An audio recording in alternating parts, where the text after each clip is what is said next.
sinapse ser eficiente, né? E se estuda muito isso, a sinaptogenina, o efeito dela que ela tem no neurônio, mas aqui ela está vinculada ao efeito que ela tem no aumento das células da glia, tá?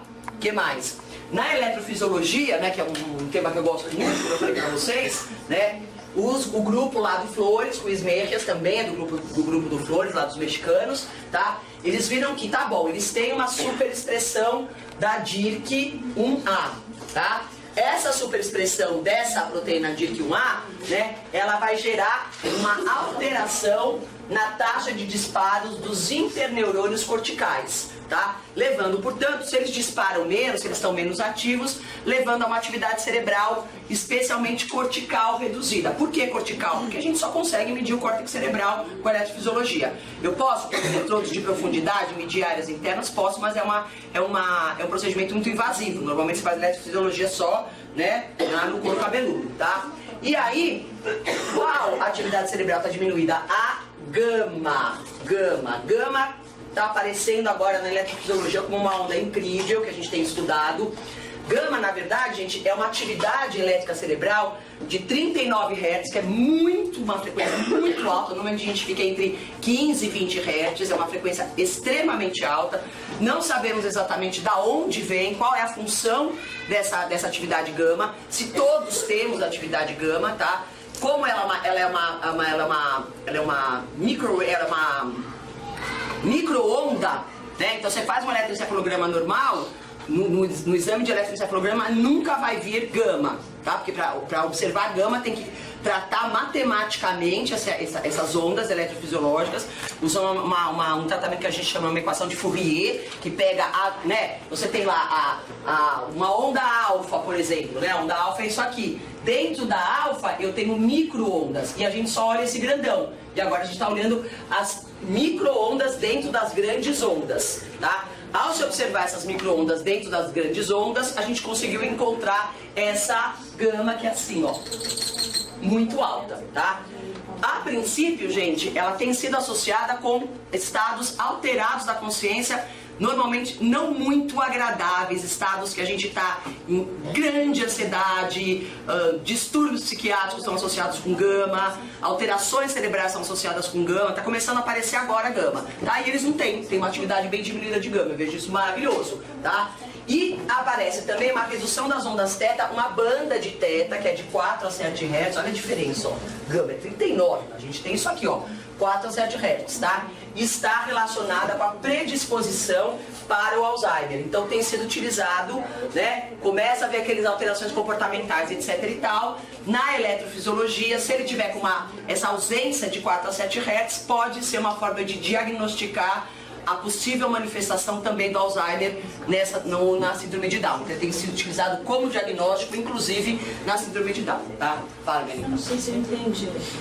Alteração na taxa de disparos, quer dizer, redução do número? Do número de disparos?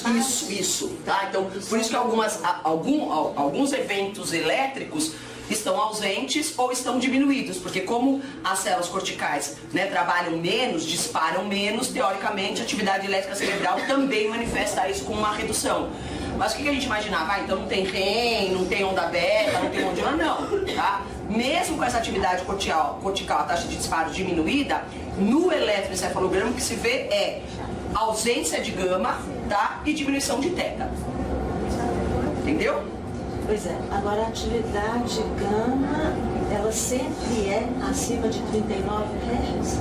Sempre, acima de 39 Hz. Mas aí é considerado benéfico, já que está envolvida maior atividade mental? Não necessariamente. Então, por exemplo, clinicamente o que a gente tem observado é que gama se manifesta, porque pouquíssimos laboratórios, pelo menos em São Paulo, observam gama.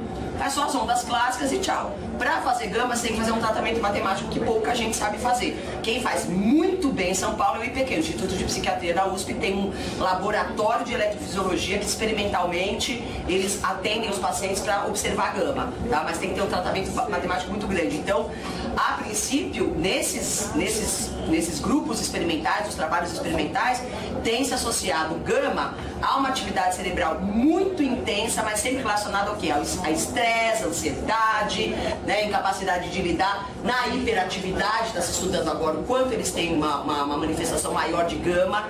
Então, apesar de, nossa, gama, uma atividade elétrica cerebral incrível e tal, né? No primeiro momento a gente falou, nossa, será que é a atividade dos inteligentes, do superdotado? Nada disso, é desequilíbrio, é uma atividade cerebral intensa, como se a gente fala, né? A grande questão do cérebro é a sincronização. Ele tem que estar, todo mundo tem que estar trabalhando, mas todo mundo sincronizado. Ele tem uma característica de desincronização, de paradoxismo, a gente diz, é meio paradoxo. Ele tem uma hiperatividade que no paradigma de que tudo é neurônio, teoricamente, oba, então os neurônios estão trabalhando mais, mas pelo contrário.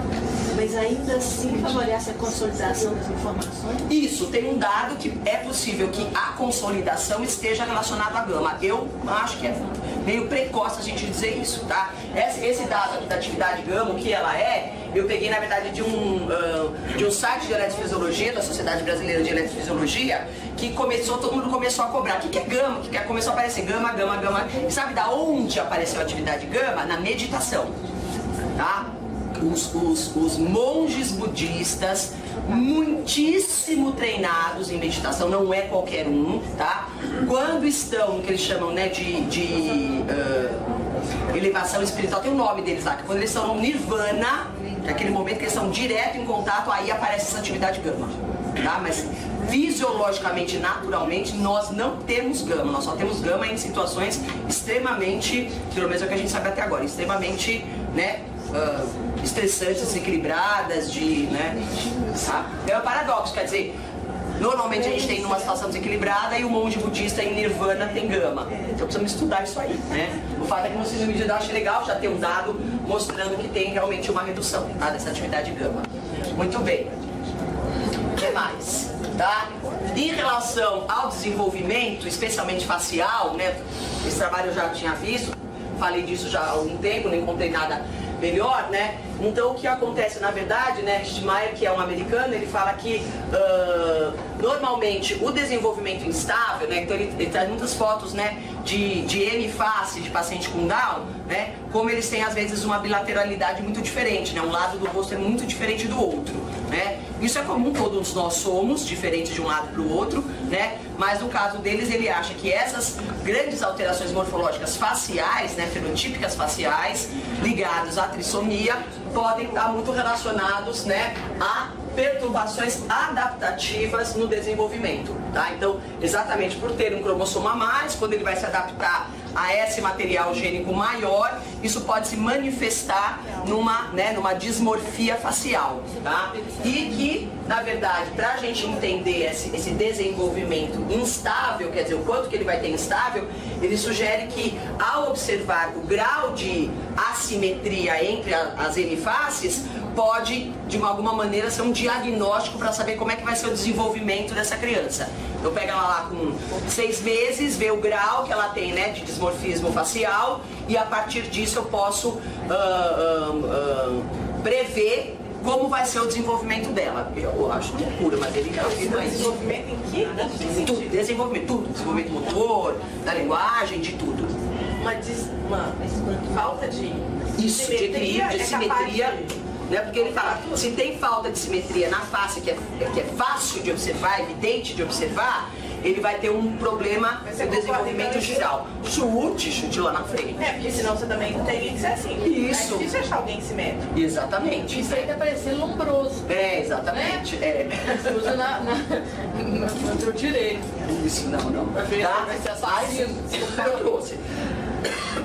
Tá? Então, ele acha que o estresse genético, o que é o estresse genético? A trissomia, tá? Ou o ambiente durante o desenvolvimento podem então fazer uma alteração na programação da simetria bilateral, né? Então, teoricamente, essa trissomia vai ser responsável por essa simetria bilateral, porém, né, os estímulos ambientais e o ambiente também podem de alguma maneira interferir na possível alteração na programação da expressão da face, levando então a uma simetria maior ou uma simetria menor. É isso, tá?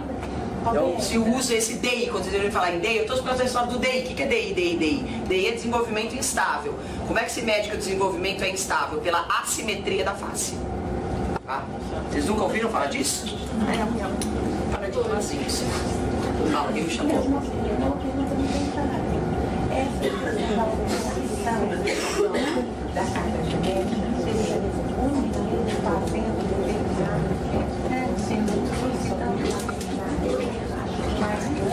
Eu acho que sim, tá? Porque ele tem a trissomia, ele tem uma a mais. E é como a gente falou, apesar de duplicar, quer dizer, tem a epigenética, quer dizer, essa duplicação, como essa duplicação vai se manifestar, é extremamente individual. E quem que leva a essa individualidade? E os estímulos externos, a epigenética. Isso, mais do que outros, né? Então, aí uns se expressam mais, aí acabam produzindo mais proteínas anômalas, ou se expressam mais, produzindo mais sinaptogenina, ele vai ter mais células da glia e vai ter um desenvolvimento melhor. Tá? Isso mesmo. Por isso que a grande e enorme variabilidade na síndrome de Down. Né? Muito bem. Vocês não gostam disso, mas tudo bem, vamos lá. Tá? E em relação aos tratamentos farmacológicos novos que a gente vê, que eu poderia falar para vocês com um pouco mais de segurança, porque também, né, já estão em fase de tratamento clínico, né? Então, na verdade, assim, essa é uma revisão muito legal. Eu também queria ter trazido para vocês dele, mas assim, é pura farmacologia. Precisa ver quem gosta, tem essa habilidade. Então, eu até fiz questão de pegar, né, o título do artigo aqui, que ele fala, né? Todas as possibilidades farmacológicas para aumentar a função cognitiva, exclusivamente a função cognitiva, na síndrome de Down. E ele traz, então, o que se tem utilizado e possíveis considerações do que pode vir a ser utilizado, tá? E entre tudo que ele fala, né, o que ele mais coloca é, né, passamos daquela fase de pensar em medicamentos isoladamente, né, aquele faz esse efeito, e ele acha que para a síndrome de Down seria fundamental a combinação de tratamentos farmacológicos, e que na maioria das doenças é isso que se faz, né? Uma pessoa tem uma hipertensão, ela não toma só um medicamento, ela normalmente toma uma combinação para aquele quadro hipertensivo dela, tá? E aí, de acordo com o tipo, né, de Down que você tem, quais são as alterações que ele tem, você vai ter que fazer um pool farmacológico, um tratamento farmacológico, uma combinação farmacológica diferente, tá? Então, é um grande desafio para o clínico, né, saber optar quais são os medicamentos que ele deve usar, qual é a combinação que ele deve usar, de acordo com a grande variabilidade que a gente tem na síndrome de Down. Então é difícil pra caramba. O cara fala, toma isso, toma aquilo, né? E outra coisa, né? Esse trabalho de 2016, que foi o último que eu achei que tá bem feito, né? Ele fala que, na verdade, né, o uso dos anticolinestérásicos, que são aqueles, eles inibem a enzima que degrada a acetilcolina. Tá? Para não deixar a acetilcolina ser degradada. Se usar muitos anticolinesterases no Alzheimer, já se usa, é o tratamento, né, a primeira opção de tratamento quando o paciente manifesta já os sintomas de Alzheimer, tá? Se usa esses anticolinestérásicos, tá? E ele acha que deveria também ser utilizado na síndrome de Down, independente dele desenvolver Alzheimer ou não, tá? Porque ele acha que, teoricamente, como a morte neuronal, né, provocada ou não pelo estresse oxidativo, mas a morte neuronal, ela é fruto da alteração da proteína beta-amiloide, que começa a se expressar alteradamente. O quanto mais eu puder, né, impedir o desenvolvimento da expressão dessa proteína beta-amiloide, melhor. Então ele viu que com o uso do anticolinesterásico em síndrome de Down, você teria uma redução da formação dessas placas de beta-amiloide e, além disso, a própria neuroinflamação, que para mim o grande problema do Alzheimer, especialmente na síndrome de Down, não é exatamente a fragmentação da proteína, da tal, da beta-amiloide, é esse estado de neuroinflamação que se instala ali, tá? Então, se você conseguir reduzir essa neuroinflamação, provavelmente, né, você consegue também reduzir a agregação dessa proteína formando as placas neuríticas. Então, ele acha que deveria ser um medicamento de primeira opção farmacológico para o tratamento da síndrome de Down, tá? Ele faz uma ressalva no sentido de que, como normalmente a demência ela se manifesta a partir dos 25, 30 anos, tá? Que já existe uma linha, né, de tratamento para entrar com esse medicamento a partir dessa fase, tá? Mas ele sugere até que isso seja prescrito antecipadamente, para nem deixar entrar em estado de inflamação. Esse artigo não tem nada a ver com o grupo do Alberto Costa, não? Não. Esse na verdade, ele é um japonês que fez isso em Londres. Pelo que eu percebi, ele é um aluno de doutorado, pós-doutorado, deve ter sido a tese dele que ele publicou, mas lá dentro porque eu falei, não, só tese, não. Aí que eu vi que quem estava junto com ele, o et al. Ali, é o pessoal de Londres, então foi um trabalho bem feitinho. Mas não conheço, esse é um grupo brasileiro? O Bosque é brasileiro, mora nos Estados Unidos e trabalha lá, desenvolve uma pesquisa lá. Mas com síndrome de Down? Com droga. Anticolinesteráticos? Ele usa bemantina. Bemantina, tá. Não, é outra linha, não é com acetilcolina não que ele intervém. E ele tem resultados bons? Ainda está na fase começando. de pesquisa. Tá. Já começou há um bom tempo, mas ainda não. Ele vai pesquisar vai ser de outro Brasil. Parceria com você. Ah, que legal. Ah, eu sei quem é. Na verdade, o negócio deles é a senilidade, é o processo de envelhecimento como um todo. Ele é especialista nisso, agora eu já sei quem é. Isso. Esse aqui seria bem específico para, de novo, a formação da proteína beta-amiloide, né? Um negocinho, e ele estuda isso aqui, ó. Eu acho bem mais legal, ele tem uma visão bem mais geral do processo de envelhecimento. E esse aqui tá ali na beta-amiloide. De novo, porque não é só por causa da síndrome de Down, é por causa da alta incidência de Alzheimer e a população envelhecendo. Isso vocês têm que ter essa crítica. E voltem a assistir, leu alguma coisa sobre Alzheimer associado à síndrome de Down, lembre-se que, o foco também da literatura é tratar a alta incidência de síndrome de Alzheimer e o envelhecimento da população geral, né? Parece que a memantina favorece a cognição, né? Isso, né? Que na verdade é um canabinoide, né? Vocês sabem que é da maconha, né? Meus queridos, né? A mandatina ou a mantina, ela tem várias, né? Tem várias... Tem um filho com síndrome de Down, então ele A Tish tem 18 anos. Faz 18 anos. Só que a primeira fase não mostrou que a memantina trouxe resultados. Então a gente foi eles foram para a segunda fase. Não viu o resultado? Não. Mas aí teve uma O negócio dele é cognição. Ele testa a cognição. Se melhora a cognição. Não, principalmente memória operacional, essas coisas assim que ele quer saber. Tá. E aí, rolou o dinheiro acabou. Aí aconteceram várias coisas desse sentido. Aí agora o Zan trouxe a pesquisa e agora nem tá mais com o Zan. Quem vai seguir é a Ana Cláudia. Tá. Não sabia que tinha trocado. Mas vai pra fase 2, porque a fase 1 teve. Aí o Alana bancou a pesquisa e por isso vai continuar a pesquisa. Porque lá o primeiro não deu o resultado e não tinha dinheiro para continuar. Aí agora eles vão entrar na segunda fase para ver se a resposta é positiva ou não.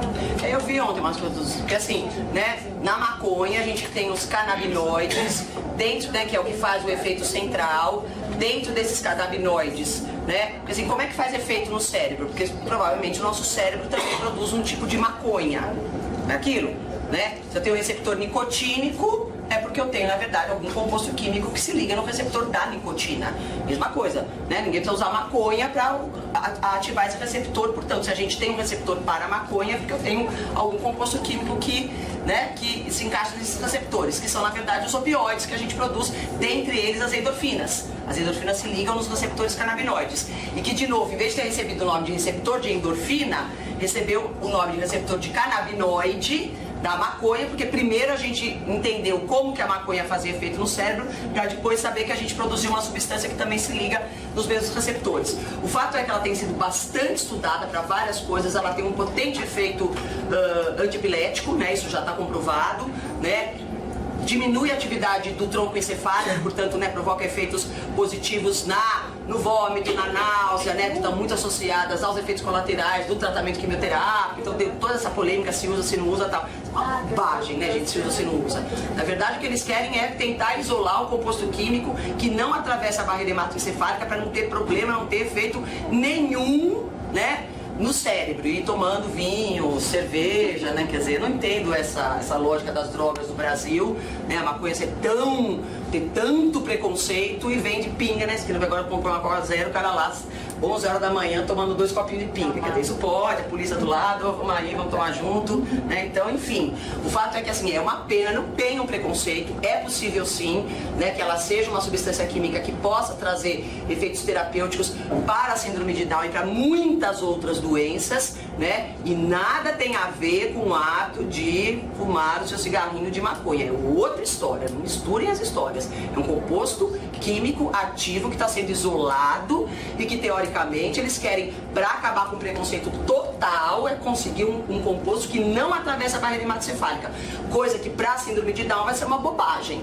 Porque se eu quero um efeito para melhora cognitiva, etc e tal, eu preciso que ele atravesse a barreira hematocefálica. Ai não, então eu não vou dar pro meu filho porque é maconha, pelo amor de Deus.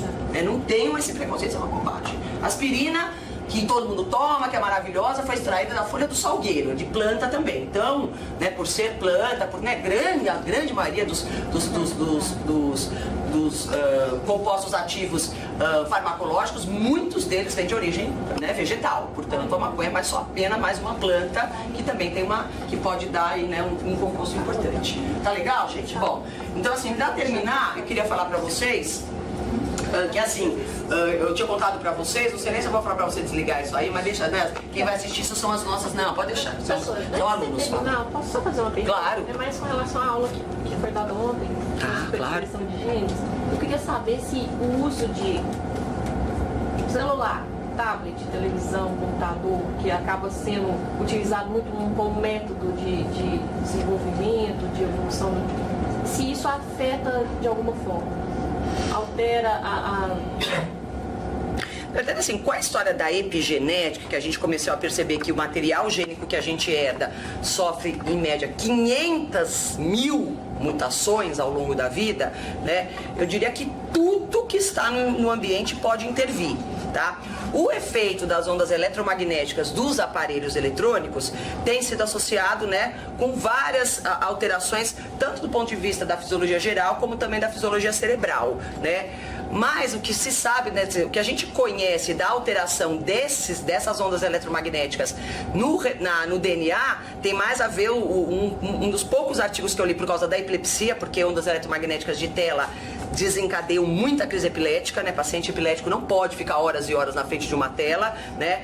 Então por causa disso eu acabei estudando que eles têm, na verdade, eles podem trazer um prejuízo no reparo do DNA. Tá? Então quando você tem um estímulo externo, que esse estímulo gere uma alteração gênica, que seja, né, uma quebra do DNA, uma metilação, etc e tal, o reparo natural que esse DNA poderia ter pode ser prejudicado por essas ondas no paciente com epilepsia do lobo temporal. Bem específico. Então, minha resposta, na verdade, para você é assim, não sei, posso dar uma olhada, mas eu acho que deve ter sim, minha linda, mas não para paciente com Down, não deve ter nada, certamente não tem. Nem a coisa fofa. Oi!